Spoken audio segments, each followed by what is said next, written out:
Let us explore how the EIC Tech to Market program is structured and how it can support you at your specific stage of development.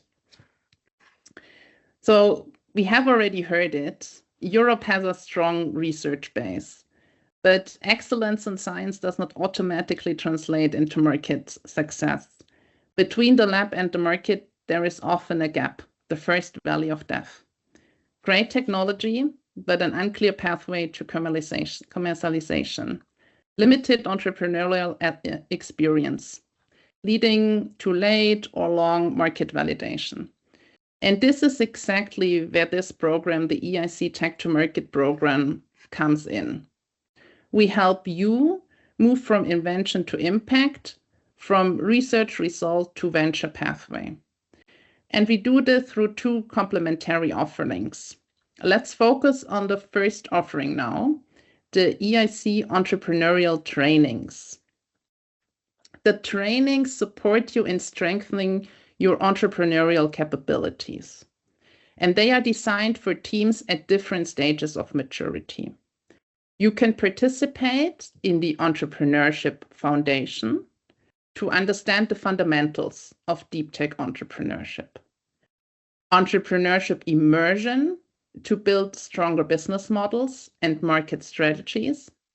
And business idea validation to really test your assumptions with relevant stakeholders and decide whether to scale, pivot, or stop. Please do also take our recommendation for each training course, depending on your TRL, into consideration when applying for these specific courses. Let us dive a bit deeper into each of the training courses now. Starting with Entrepreneurship Foundation.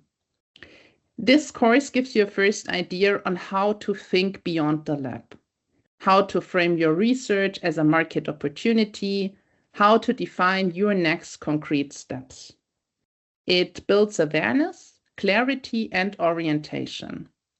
So if you're still exploring or entrepreneurship is a new territory to you, this is the right entry point. 3 sessions are held within 1 week in a fully online format. Going to the next one, Entrepreneurship Immersion. This course is well suited for teams who are already thinking commercially, but want to build an even stronger toolkit of capabilities. In this stage, you work intensively on competences related to your commercial success, on product market fit, on techno-economics, on funding logic.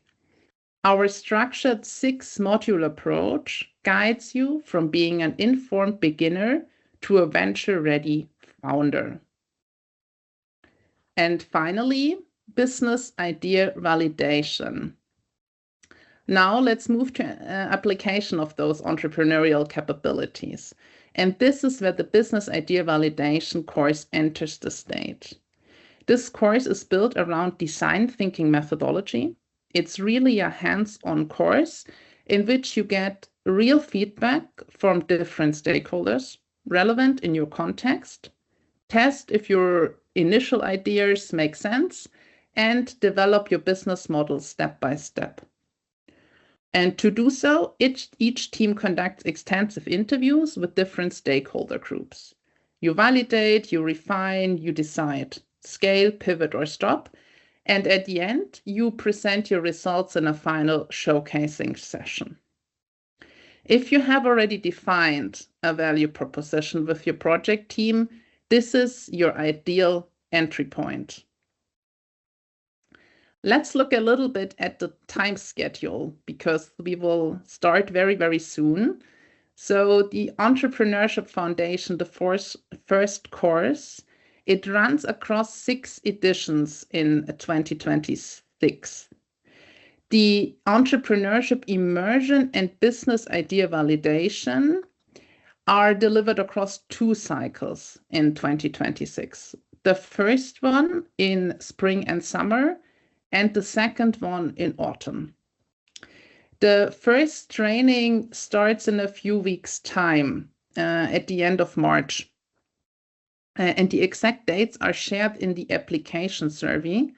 Later on, we will show a QR code to this survey, but you can also find the dates on the website, so the exact dates. Beyond the dedicated training courses, we also provide selected participants with access to high-profile startups events across Europe.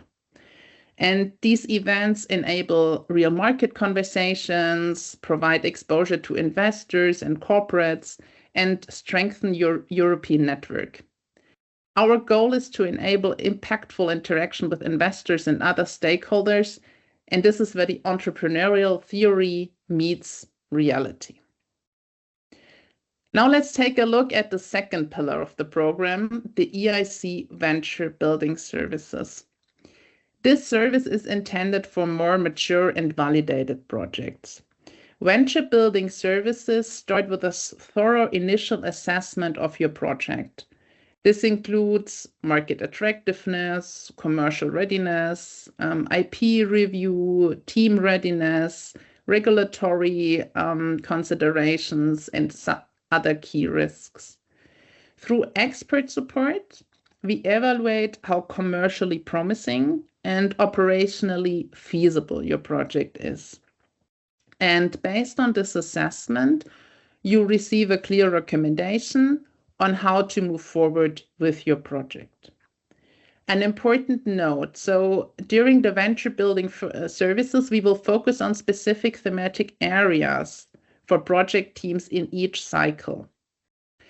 This allows us to engage high-profile experts and stakeholders within those priority areas by shifting the thematic focus in subsequent cycles to involve new specialized stakeholders. I will share further details on the priority thematic areas for cycle 1 later in this session. Based on this initial assessment, the most promising project within the respective priority areas will receive high-quality support services tailored to their needs. These services include team creation support and additional venture building services such as fundraising, finance strategy support, IP, licensing advisory, and HR and regulatory support. Let us look a little bit deeper into those services. Great ideas need strong teams. So if gaps in the team are identified, this offering supports the strengthening of the team.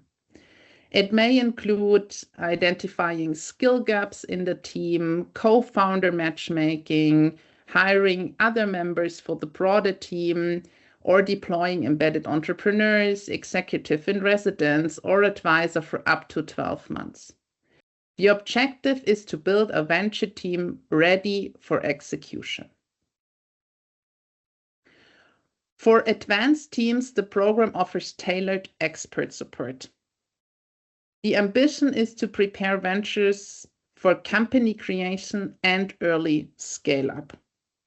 And these tailored support services are structured across 6 domains. You can also see them here on the slide, from business intelligence and branding all the way to regulation. You can access this expert support on demand, and it's tailored to your specific needs. Both support services, so the team creation and the venture building support, they require commitment and sufficient availability in your team, but the returns will be fully worth it. And in a few minutes, we will also hear from successful founders how they have benefited from the support, not only from the venture building services, but also from the training courses. We hope this gives a good overview of what the EIC Tech to Market program entails and how it supports you on your path to commercialization. Let's now take a look at who delivers the program. BCG is the strategic lead of the program and brings global experience in innovation strategy and large-scale program delivery. In addition to the overarching management of the Tech to Market program, we provide venture building support across several domains.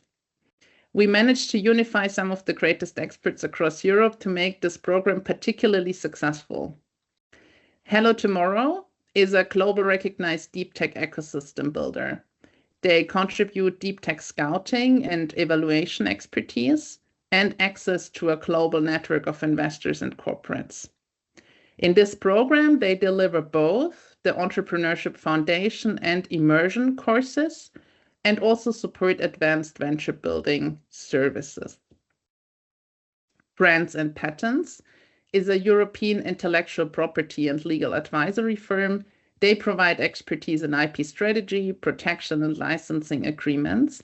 And this partner provides expertise, particularly in the Immersion course, but also supports venture building services. Unternehmertum is Europe's leading center for innovation and venture building. They bring strong venture building expertise and hands-on incubation experience. They deliver the business validation course and equally support venture building support services. BCGX is BCG's tech build and design unit, and our colleagues from BCGX, they bring deep expertise in deep tech methodology, product market validation, venture design, and acceleration. From the initial assessment through to venture building, they support the project in areas such as technical validation, product strategy, team creation, and scaling execution. And last but not least, BCG Brighthouse specializes in purpose-driven communication and shapes the program's strategic narrative and visual identity, including the nice bridge you can see in the background. Great. So now that you've seen how the program works in practice and got a first glimpse of its benefits, let us hear directly from EIC on what the program has to offer for you. And to do so, it's a great pleasure to welcome two high-ranking EIC team members with us today. Let us start with Antonios Physikidis, Program Coordination Manager for EIC Pathfinder Beneficiaries. Antonios, let me give the floor to you. Thank you, Marlene. You hear me well? Very well, very well. Very good. Good morning, everyone. My name is Antonios Physikidis. I'm a Program Coordination Manager at the Pathfinder Unit of the EIC. The Pathfinder Unit offers funding and support to researchers to build on new cutting-edge directions in science technology and to disrupt a field or a market. So a very well welcome to all of you, the researchers who are attending this info session for the relaunch of the EIC Tech to Market program. We are actually delighted to see the relaunch of the EIC Tech to Market program, which is a very important component of the EIC Business Acceleration Services, as mentioned at the beginning of the session by Agnieszka. At the EIC and at the Pathfinder Unit, we are monitoring the efforts of the researchers to identify and to develop disruptive innovations in Europe. And we have seen that we have witnessed that they face a steep learning curve. For many researchers who want to spin out their research into the market, this is a process where they face a number of important questions, such as what could be the tangible product from your research? Is there already an existing market for the solution that you aim to propose? What can be the first client? How big the startup that I want to create can be? Is it preferable maybe to license the research results? How should the product be priced? What could be the different backgrounds in the team? And similar questions, which are real questions, and if you don't get a convincing answer, this can lead probably to the end of the commercialization process. It is therefore clear, as we have witnessed, that you, the researchers, in order to be a good position to reply to these questions, you need some additional skills. And these necessary skills can be provided to you through the EIC Tech to Market program. In the previous years of the implementation of the EIC Tech to Market program, we have seen that this support that we offer to researchers has opened the door to new ideas and perspectives. For some of them, like in the case of Valeria and Sonia, two real-world excellent researchers who will provide in a few minutes their testimonies. Their participation in the EIC Tech to Market program has been a transformative journey. With the relaunch of the EIC Tech to Market program, we have further refined the content of the various parts of the program, and we believe that it will be very helpful for you in shaping and maturing the business readiness of your research results. Therefore, our strong recommendation is to check carefully the website of the EIC Tech to Market program, find out more about the full spectrum of the offered trainings and services, and see which are the most relevant for your needs and the maturity of your research results. As already mentioned, the first activities start very soon, already in March, at the end of March. Please also spread the word and share the information that you gained today with all the researchers within your project consortia. In case you need more guidance, please contact your project officer. With this brief message, I would like to give the floor back to Marlena, wishing you all good success in your effort to bring your innovations to the market and thus maximize the impact of your research. Thank you. Thanks a lot for those inspiring words, Antonios. Next up, we have Marco Giorgini, Head of Sector for EIC Transition. Marco, the stage is yours. Thank you, Marlene, and good morning all. I think I'm very happy to be here today. And well, in EIC Transition, we watch approximately 200 projects at the intersection between science and a critical step. That critical step is getting out of the building. But what does this mean? Let me expand on that. You have done the hard part. You have done the groundbreaking research. You have done all the technology development, and you have seen that this is working. This is working in the lab, and maybe it's even working well in the lab. But there is an uncomfortable truth into this. Science doesn't sell automatically. It doesn't produce revenue, and you have all the IP. You have even started scratching some business model, but you see, you have the solution, but do you really understand the problem? Not the problem in the lab, the problem of real businesses, of customers, of users. And here it's where exactly is coming this new program, this EIC Tech to Market program, and why this is important to you. Well, first, the training. The training will help you to test, to formalize, to stress the assumptions. You will identify also what are the potential customers, how to talk to these customers, and finally understand the market, understand what are the needs and the problems of your customers, your future customers. Second, the venture building services. Into this, you will get all the support in terms of IP, co-founder matchmaking, assembling the team, legal and regulatory mapping. And finally, access to over 200 ecosystem experts.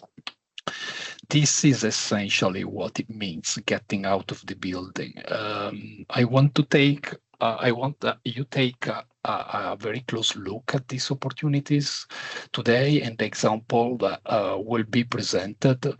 But I also want to tell you that this will play a very important role also in your career in the long term. I participated to a similar program 10 years ago together with one of my projects. I was project officer of this project.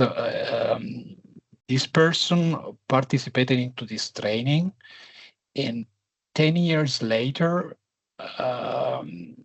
he didn't launch the company. He didn't launch the company that he was testing the assumption and creating a business model, interviewing customer.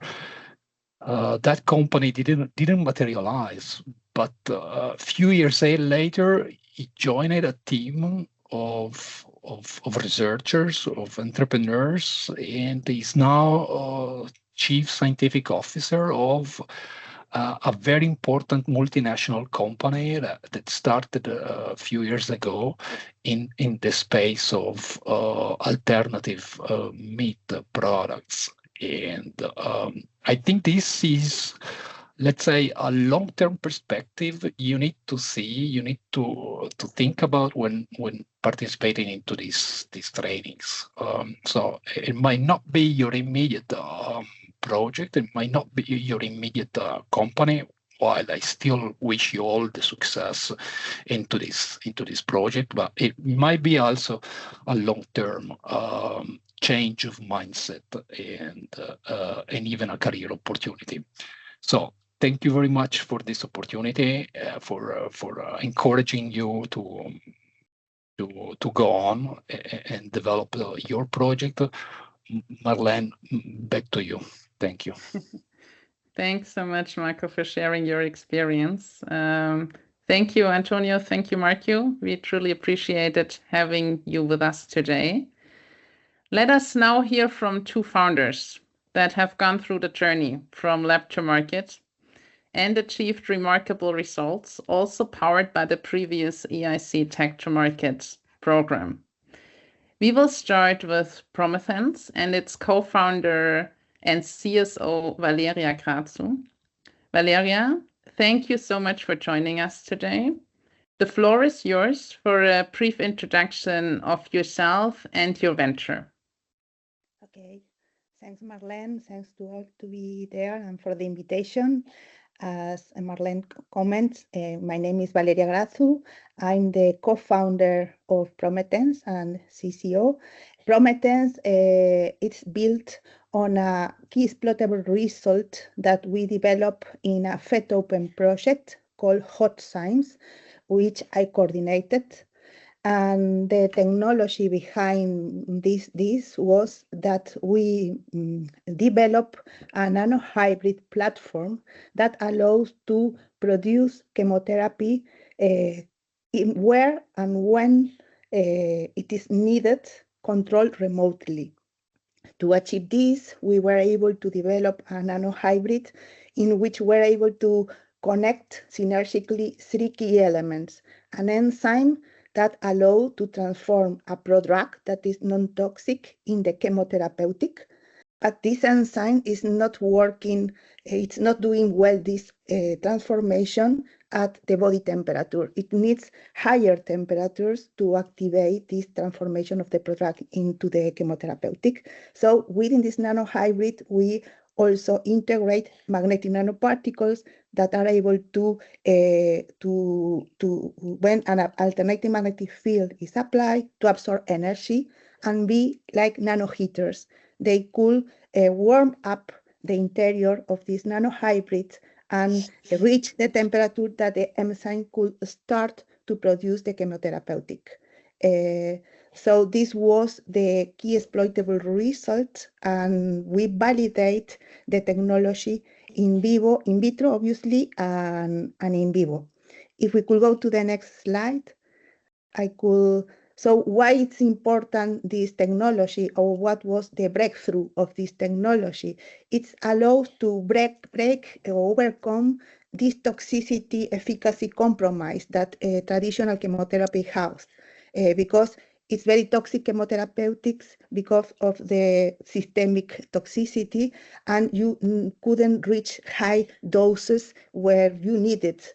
And that is the problem of lack of selectivity and resistance. So this nanohybrid allow not to deliver the chemotherapeutics, but to produce the chemotherapeutic and only activate the production where it is needed in a very high dose concentrations, only with the use of a remote stimuli that is not invasive. So as you see here, these are more or less the advantage of our technology with the traditional or conventional therapies, so showing the importance of the breakthrough.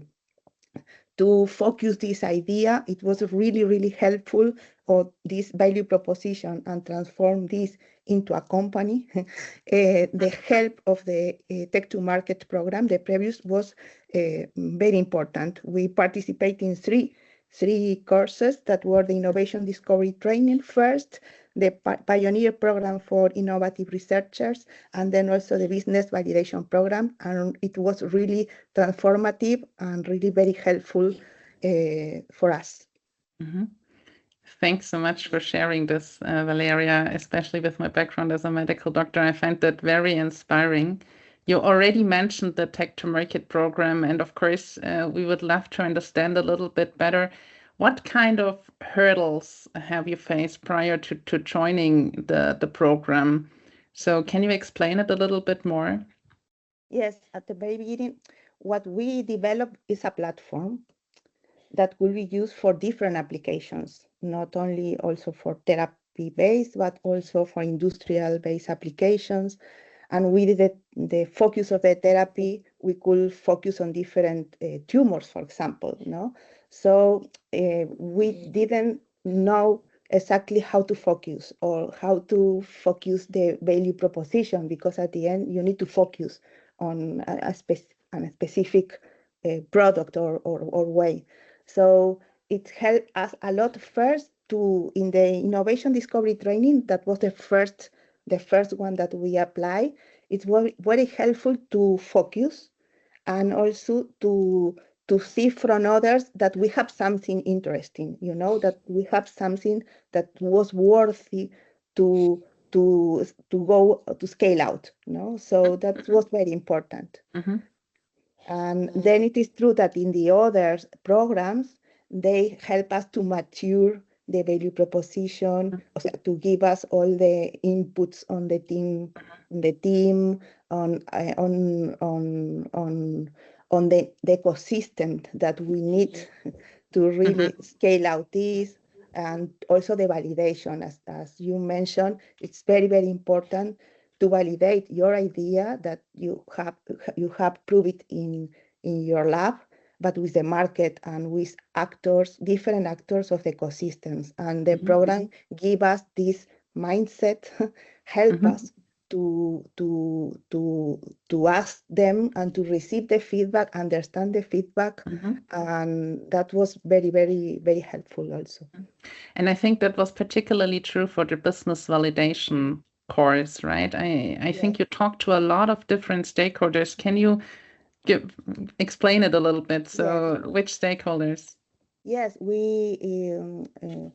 it is true that in the previous, because we did it like continuously. So each program help you, because we start from the very beginning, help you to prepare for the second. No, so in the Pioneer, we have very clear the ecosystem we need. So when we do the validation program, we know who we need to ask. So the different actors on the ecosystem, and from obviously investors, regulatory aspects of our innovation, because it has a medical purpose. Also different providers, different pharma, different ecosystems, network of ecosystems, all the scale up of the hybrids, all the aspects that we need to think on transforming the idea from the lab to a real, all the alignment with the regulatory aspects for the production, but also then for the preclinical validation that we need. So I think that we were able to talk with all of them and to have a feedback from them. And because you have like this baby that you like a lot, but you need to put this in the real world and be able also to hear things that perhaps you don't like it too much when you think in the very beginning, but help you really to reshape and to do a very solid plan, no? to transform this. And what do you say, what was most surprising to you? And what had the biggest impact in the end? So where are you now today? I think that we have learned a lot, but because it is true that it's going out of your comfort zone a lot, okay? So first of all, you have support, you have people that know that you are in this process and are nurturing you, okay? So that it was very important, because sometimes it's like different what you want to hear, what you really hear, okay? And then it also empower us, because as you have mentioned, we don't have this mindset, and we acquire this mindset, and also we were able to think and have time to think really what is my role, or what will be my role, on which role I will be more comfortable, or it's okay for me, okay? So that's also help us. And indeed, the team that we participate at, Lorena, that is actually the CEO of the company, and myself, that are the CCO, we were able to talk about that and define our roles. And then the validation of all the help on the preparation of the pitch, on a clear vision at what we need, the ecosystem we need to touch it, but clearly the validation, because it's open you, it's like difficult when you are a researcher to go and talk, no, with people that you are not really used to talk to them, and you and open a way, an easy way to approach them, but also give you like the tools to then use your network, because we have a lot of network that we sometimes we didn't use it, and if we trigger this network, we start with the program perhaps with 25 interviews, and now we are like you always continues with this, and we had like more than 80 interviews. So at the very beginning, you were like, don't know how to do it, but it helped you a lot also on this validation that is critical for really reshape your value proposition. Okay, so the program did not only open the doors for you for the initial conversation, but also equipped you with the tools to really leverage your network later on, right? So and also it shows us you, as you say, in networking and with people that then is with you because they like the project, and we maintain you links with all this networking, and they still help us a lot. So it's like came in a community that will help you in the next steps. And you mentioned your co-founder, so you participated as a team, right? Is this something you would recommend to our participants to do it as a team, or do you say individuals can also participate on their own? What is your advice here? I advise to participate as a team. It doesn't need to be a large team, but I think it's important, perhaps for the first ones that are less time consuming. You see if what you have it's okay, and you could continue in the next ones. But in the next one are really consuming your time, but it's needed because you really need this consumption of time, and it's very important to have partners in this adventure, because at the end these partners are the ones that are going to pull afterwards in the role, whatever it is at the end. But I think it's important at least to be two participants that really have the not the mindset, because you don't have it, but this push to go farther from the lab. And so to push together and okay, great. Valeria, any other advice for our participants today? Yes, now take advantage of these tools. Really, they are very nice prepared. They really help you in something that is out of our comfort zone, but really give you a new mindset, tools, networking, and support, because that I think is very important. You're not nurturing, because if not, it's alone and without this mindset, it's very difficult to do this journey and at least try. Perhaps we don't have at the end success, but I think that is a game changing in your mindset and what you are going to do in the future with things that you do in the lab, and you could generate a real impact later. Mm-hmm. Thanks a lot for sharing these insights, Valeria. Thanks so much for taking the time. I know it's a very busy period for you these days, so even more appreciated. Yeah, apart from your experience as an EIC Pathfinder beneficiary, let us also hear from a transition beneficiary. And therefore, we move to Alluvia Photonics and Sonia Garcia Blanco, co-founder and CSO. Sonia, we are looking forward to hearing your experience. Welcome. Please give us a brief introduction to yourself and your venture. Yes, thank you very much, Marlene, and all the EIC for inviting me to be here today to present our work, our participation in the program via Alluvia Photonics.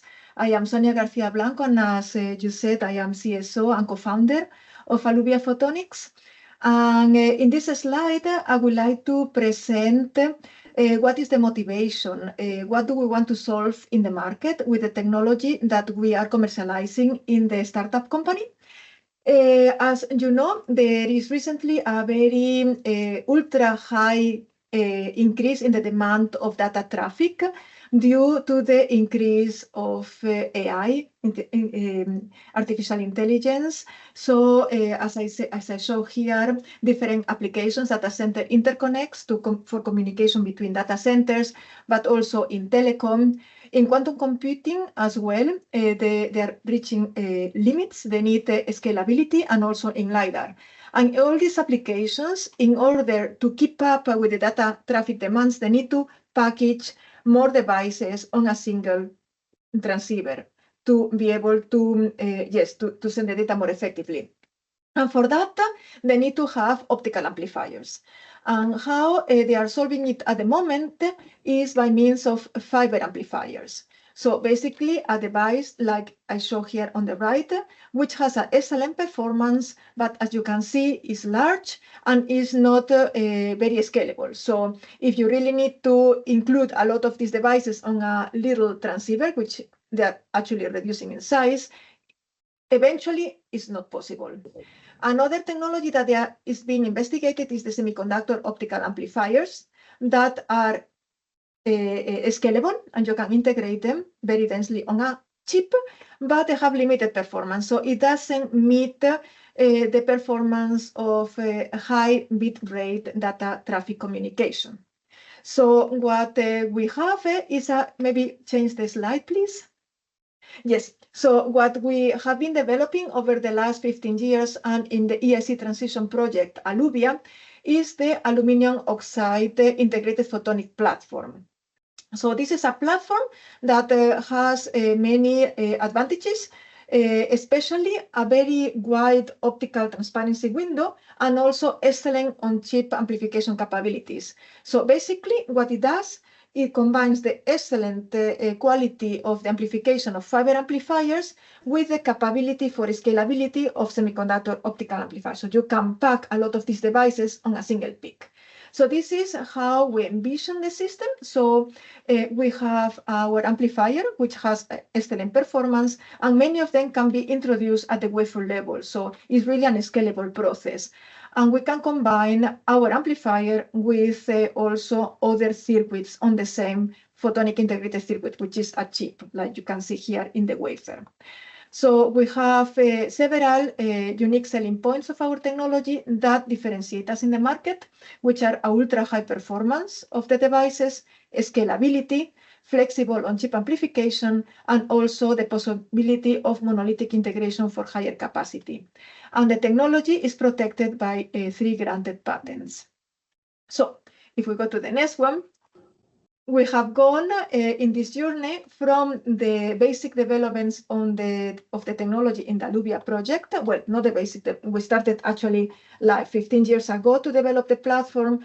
In the Alluvia project, the EIC transition project, we did the validation and like more maturation of the technology, and also 2 demonstrators, and we started the startup Alluvia Photonics.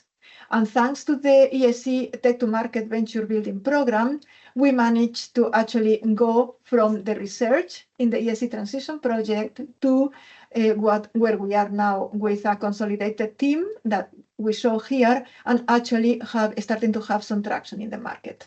So I'm very happy to share my experience and to answer any questions. Thanks so much, Sonia. That's incredibly impressive. Thank you for taking us through your journey. So on the previous slide, there are a lot of USPs listed, right? So there must have been a lot of demand for this, no? Explain us a little bit, or did you face any challenges in that respect? Yeah, that was actually quite a long journey. Actually, the EIC Transition Project and also the EIC Tech to Market program really help us, because the technology, as also Valeria mentioned before, is a platform. So has a lot of applications, right? So it can, in principle, serve, yes, infinite market. And at the beginning, my co-founder, original co-founder, and I were thinking, yes, like it can serve any market, just let the client come and use it, and that's how we commercialize it, right? But that is basically not how you should do it. You should actually go and really get some market intelligence, go to talk to the people and really highlight what the USP are for the different potential clients, because they are not really knowing your technology. So we did a lot of market studies, like thanks to all the advice that we got, and we discovered that our original focus was on the passive, not on the amplifiers. But when we measured, oh, it's also possible to have amplification, everybody was like, bling. Oh, and what can, yeah. So then we had a lot of traction. And that's actually how in the latest phase of the transition project, we also added the amplifiers, because we were having so much interest from the market. So that, oh, maybe this is where we should go. Because something you haven't expected before, I guess, right? No, so it was really a surprise to you. Yeah, that was a surprise. And then actually the USPs that we have are what, when we talk to the companies in those markets that I mentioned in the previous slide, what they actually need.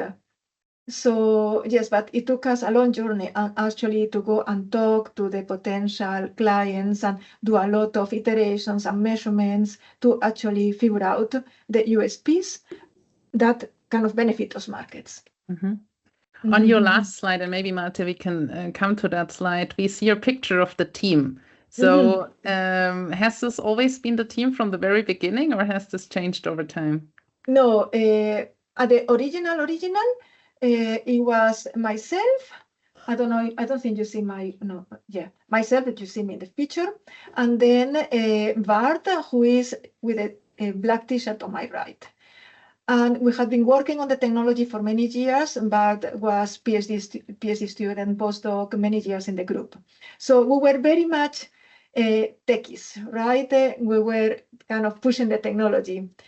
And with advice from the EIC Venture Building Program, yes, we realized that actually we needed somebody more commercial savvy, more that had done it before, that had more, had to scale up experience.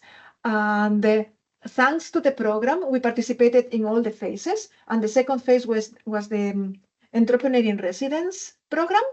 So the EIC Venture Building Program helped us to find our CEO, who is the person in the white shirt, Steve Stoffels, on the, I see it on my left, but in reality it was on my right. And that now we are the founder team, the three of us. So it really helped us. That was like a completely day and night moment, like a really transition moment. Great. So, and he first joined for the initial 6 months, right, as an entrepreneur in residence, is that correct? Yeah. And then finally you hired him as a CEO because it worked so well, the collaboration. Is that right? Exactly. So the EIC Entrepreneur in Residence scouted for us, like did a super search, all possible candidates to fit the profile, because analyze Bart and myself to see what were our competences, our profiles, and yes, help us find a correct fit. And it gives the opportunity to try the person for 6 months, sponsored by the EIC program. And then with the idea that if everything goes well and if there is a good fit, the CEO will stay then as CEO. Great. So, and that worked perfectly. From the beginning, it was a super click and we have been working together. And yes, as I said, was like a turning point. And also in that phase of the program, we had Consuelo that helped us also identify the fit of the other members of the team, like with, how you say, like what were the colors of the different members of the team. I don't know how you call this. Some are more like starters, more a finisher, different competences. Okay, so make sure that the team was really fitting. So that was really also instrumental, because now we have a core team that is working really nice. Perfect. Amazing. Do you want to share finally any kind of advice to our participants today? Maybe also something you learned as an individual on this journey? Yeah, like at the beginning, we were very convinced that because the technology was so great and the performance was so amazing, that was all we needed. But in reality, it's very important to surround yourself by people that can advise you. I think Maria Valeria also mentioned that they know how to do the things, and they tell you, no, it's not just that. You need to be able to approach the market, to study the market, to talk their language. And no, you need to set up IP protection, because otherwise you will not progress in your investment path. You need to, yes, so people that can really help you, that are competences that are not tech competences, but they are, I will say, almost equally important, because otherwise you can have an amazing technology that goes nowhere. So it's really actually to lift the lab into the world. And for me, it was an amazing journey. And I feel really, really proud, because we've been working in the technology, and now actually we can use the technology to help like lots of applications and like the world to like have better performance in data centers, for example, thanks to our technology. And if we had not taken this step, if we were too scared and say, oh, no, this is fine, just write a couple of papers and that's it, then we will not have, the technology will not have had this impact in the world. So for us, it's really exciting. Thank you so much. Indeed, very, very exciting. Thanks so much for joining us today, Sonia. So these examples show that journey can be demanding, but structured support also makes a difference. And the transition from research to venture is really possible with the right guidance along the way. So now the very practical question, how can you engage and experience similar success? There are two main entry points reflecting both the training and the venture building component of the program. To apply for the trainings, you can scan this QR code. Don't worry, we will also share a link to the application survey in our post-session communication. The deadline to apply for the first cycle is March 25th, so in 2 weeks' time. And in the survey, please choose the course that matches the maturity level of your project and, of course, your interest. And as indicated earlier, the first cycle of trainings will already start at the end of March. So please scan the QR code, please watch out for the post-session communication and sign up for the different trainings. So this is about the trainings, but we also have, of course, the venture building support services. If you need tailored venture building support, you can scan this QR code, so another QR code. And of course, you can also access the link in the post-session communication. And as I said, we have priority areas for this first cycle. They are listed here on this slide. So it's AI, data and ICT, energy, biotech, and medtech. Equally, the deadline is March 25th. Yeah, so please scan the codes, watch out for the post-session communication. Thank you for your participation and have a great day.